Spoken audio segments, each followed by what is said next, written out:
আসসালামু আলাইকুম। আজকের গল্প চ্যানেল থেকে আপনাদেরকে স্বাগত জানাচ্ছি। আজ আপনাদের সাথে শেয়ার করব গ্রামীণ বৈচিত্র্যপূর্ণ একটি ভিডিও। অসময়ে গাছ থেকে আম পাড়া হচ্ছে। আসলে আমাদের বাসায় এই গাছটি হচ্ছে 12 মাসের আমের গাছ। এই গাছ থেকে আমরা বছরে 2-3 বার ফলন পেয়ে থাকি। অর্থাৎ সিজনাল আম পাকার আগেই এই গাছের আম পেকে শেষ হয়ে যায়, পরবর্তীতে আবার ফলন দেয়।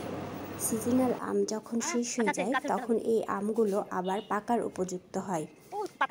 আমি এবারের আমগুলো আর পাকতে দিব না। এই আমগুলো দিয়ে এবার আমি আচার বানাবো, কারণ সিজনাল পাকা আম অনেক খাওয়া হয়েছে। আর যেহেতু রাজশাহীতে অনেক গরম ছিল, তাই সিজনাল আমের সময় আচার বানানোর দুঃসাহস আমি করিনি। এখন ওয়েদারটা অনেক ভালো, পর্যাপ্ত রোদের সাথে সুন্দর বাতাস আছে, সাথে রোদ আর মেঘের খেলা, আলো ছায়ার মাখামাখি, খুব মনোরম একটা পরিবেশ। গ্রামীণ প্রাকৃতিক সৌন্দর্য, সাথে সরল মনের মানুষ। সত্যি গ্রামের জীবন খুব উপভোগ্য একটি জীবন। কথা বলতে বলতে আমার আম নামানো শেষ হয়ে গেছে। এবার আমি আচারের জন্য উপযুক্ত আমগুলো বাছাই করে নেব। দেখুন আমগুলো কি সুন্দর বড় বড় আর একদম ফ্রেশ। আমগুলো পানি দিয়ে খুব ভালোভাবে পরিষ্কার করে ধুয়ে নেব। আমের গায়ে লেগে থাকা আঠা, নোংরা খুব ভালোভাবে পানি দিয়ে পরিষ্কার করে ধুয়ে নিতে হবে, কারণ এই আমগুলো কাটার পর আর দ্বিতীয়বার পানিতে দেওয়া যাবে না। আচারের জন্য পানি হচ্ছে মারাত্মক শত্রু।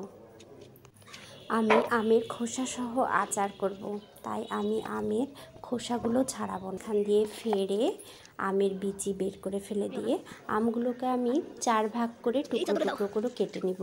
যাই হোক, আমগুলো এভাবে কেটে নেওয়ার পরে আমি আমের কষগুলো একটি শুকনো কাপড় দিয়ে খুব ভালোভাবে মুছে এইভাবে একটি শুকনো কাপড় বিছিয়ে রোদে মেলে দিয়েছি। এরপর আচারের জন্য আমি মশলা তৈরি করে নেব। মশলার জন্য আমি শুকনো মরিচ ভেজে পাটায় পিষে নিব। এরপর সরিষা, জিরা, ধনে, 12 মশলা ভালোভাবে ভেজে নিয়ে পাটায় মিহি করে গুঁড়ো করে নেব। এই সবগুলো মশলা আমি পাটায় মিহি করে বেটে নিয়ে সুন্দরভাবে গুঁড়ো করে নিব। আর গুঁড়ো হয়ে গেলে সব মশলাগুলো একত্রে মিশিয়ে আমি আচারের মশলা তৈরি করে নেব। সাথে আচারে দেওয়ার জন্য আদা ও রসুন খোসা ছাড়িয়ে সুন্দরভাবে পরিমাণ মতো মিহি করে বেটে নিব।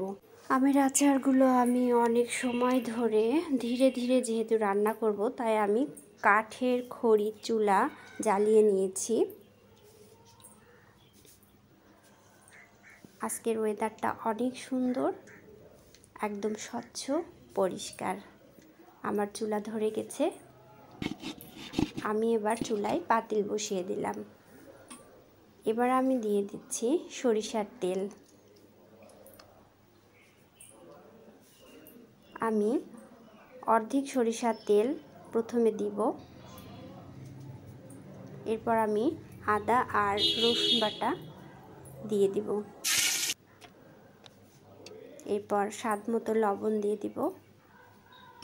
দিয়ে দিচ্ছি একসাথে করে রাখা মরিচ আর হলুদের গুঁড়া।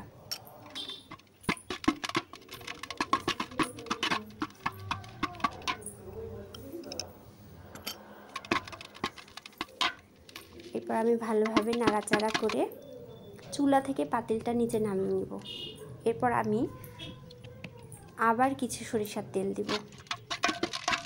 তেল দেওয়ার পর নাড়াচাড়া করে আমি মশলাগুলো খুব ভালোভাবে একসাথে মিশিয়ে নিব। এরপর আমি দিয়ে দিব 1 বাটি পরিমাণ চিনি।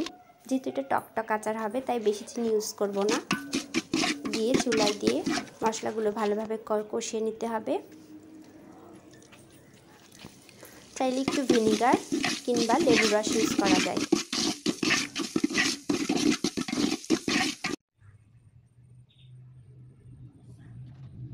আমি এখানে ভিনিগার ইউজ করেছি 1 কাপের মতো। তারপর মশলাটা খুব ভালোভাবে নাড়াচাড়া করে কষিয়ে নিয়েছি।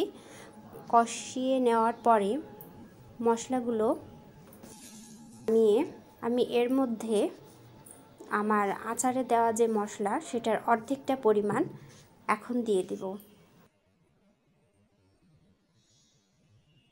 পাতিলটা আমি চুলায় রাখিনি, আমি চুলা থেকে নিচে নামিয়ে নিয়ে মশলাগুলো দিয়েছি। তারপর অবস্থাতেই মশলাগুলো ভালোভাবে নাড়াচাড়া করে মিশিয়ে নেব।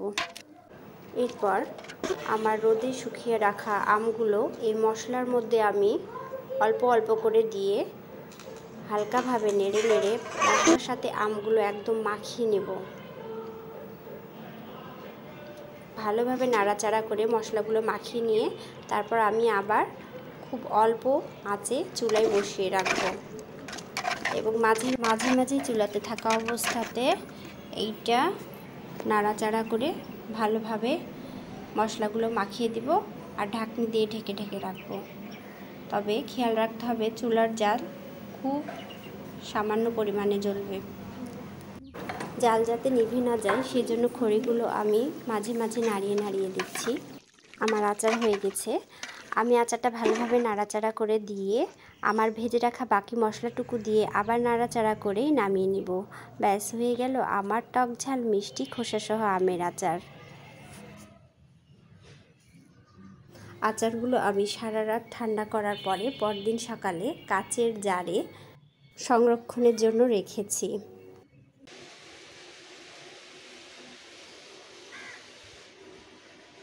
কাচের জারে প্রথমে রাখার আগে আমি সামান্য সরিষার তেল দিয়েছি এবং আচারগুলো দেওয়ার পরে আমি আবার অল্প অল্প করে সরিষার তেল দিয়ে আচারগুলো রোদে দিয়েছি। এইভাবেই বেশ কয়েকদিন রোদে দিয়ে আচারগুলো সংরক্ষণ করলে ইনশাল্লাহ আচার অনেক ভালো থাকবে।